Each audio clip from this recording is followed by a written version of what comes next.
ఉన్నారా? ఏంటి పరిపాలన? చెత్త పరిపాలన, అవునా కాదా? నేను అడుగుతున్నా, ఈ యొక్క నందికొట్కూరులో సైకో జగన్కు తెలిసింది రద్దులు, గుద్దులు, బొక్కుడు, నొక్కుడు, కూల్చివేతలు, దాడులు, కేసులు. ఇది కాకుండా ఒక్క మంచి పని చేశాడా తమ్ముళ్ళు అని అడుగుతున్నా. మీ నందికొట్కూరుకు చేశాడా అని మిమ్మల్ని అడుగుతున్నా. రాష్ట్రానికి చేశాడా అని నేను అడుగుతున్నా. కర్నూలుకు చేశాడా అని అడుగుతున్నా. రాయలసీమకు చేశాడా అని అడుగుతున్నా. నేను ఇక్కడ సవాలు విసురుతున్నా. నేనేం చేశానో వినండి. అతను చెయ్యలేదు కాబట్టి దోషి కింద ప్రజా కోర్టులో నిలబెట్టి శిక్ష వేసే బాధ్యత మీదే.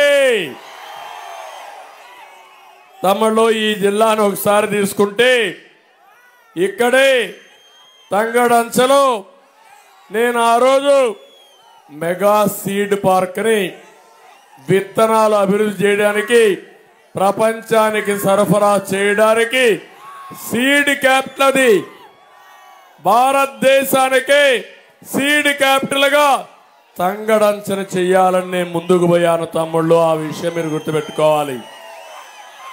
అది వచ్చుంటే ఇక్కడ రైతాంగానికి ఆదాయం పెరిగేది.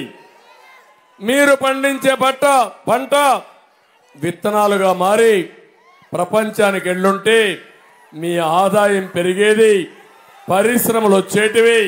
పరిశ్రమల ద్వారా ఈ యువత ఎక్కడికి పోయే పని లేకుండా మీ ఊర్లోనే ఉద్యోగాలు వచ్చేటివి. తంగడంచలో ఈరోజు వచ్చిందా నేను అడుగుతున్నా.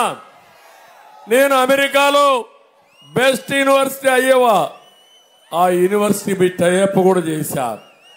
ఒక దుర్మార్గుడు, దుష్టుడు నేను ఒక ఎంఓయూ చేశానని మీ పొట్టగొట్టిన వ్యక్తి ఈ సైకో జగన్మోహన్ రెడ్డి.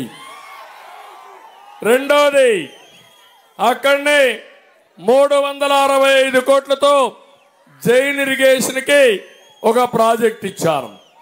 ఆ ప్రాజెక్టు వల్ల అన్ని కూడా నర్సరీ మొత్తం తయారు చేసి, బనానా గాని అరటి గాని అన్ని కూడా తయారు చేసి, మైక్రో ఇరిగేషన్ ఒక ఆదర్శంగా చేసి బ్రహ్మాండంగా రాయలసీమని హార్టికల్చర్ హబ్ గా తయారు చేసి మీ ఆదాయాన్ని 4-5 రెట్లు పెంచాలని చెప్పి ఆలోచించారు. ఈరోజు ఆ డ్రిప్ ఇరిగేషన్ వచ్చిందా అని అడుగుతున్నా. జైన్ ఇరిగేషన్ ప్రాజెక్ట్ వచ్చిందా అని అడుగుతున్నా. ఇంకో పక్క మీరు ఒకసారి చూస్తే ఇక్కడనే ఈరోజు ముచ్చుమర్రి, తమ్ముళ్ళ ముచ్చుమర్రి ఎవరు పూర్తి చేశారని అడుగుతున్నా.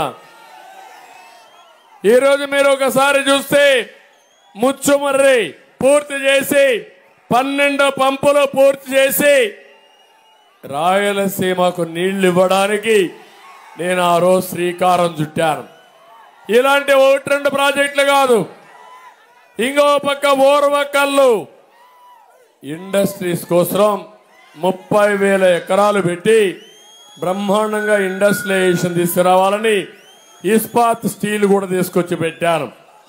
ఇంకో పక్క ఇక్కడనే ఓర్వకల్లో ఎయిర్పోర్ట్ కట్టించాను. నేనే 1 సంవత్సరంలో ఎయిర్పోర్ట్ కట్టించి ఇక్కడి నుంచి ఎయిర్ కార్గో ద్వారా మీరు ఉత్పత్తి చేసే వ్యవసాయ ఉత్పత్తులు కూడా విదేశాలకు ఎగుమతి చేయడానికి శ్రీకారం చుట్టాను.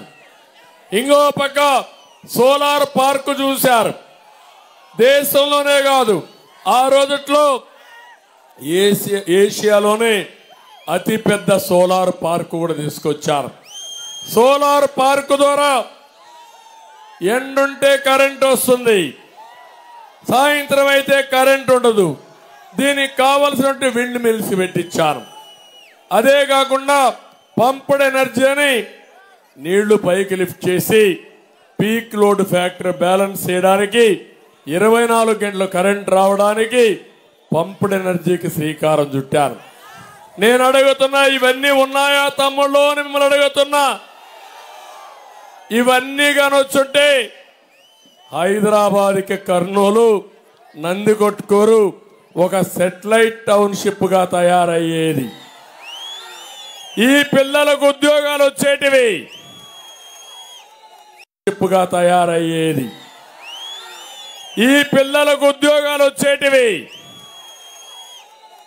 ఈరోజు ఇలాంటి రాయలసీమ ద్రోహిని, నందికొట్కూరుకు అన్యాయం చేసిన వ్యక్తిని క్షమిస్తారా మీరు మిమ్మల్ని అడుగుతున్నా.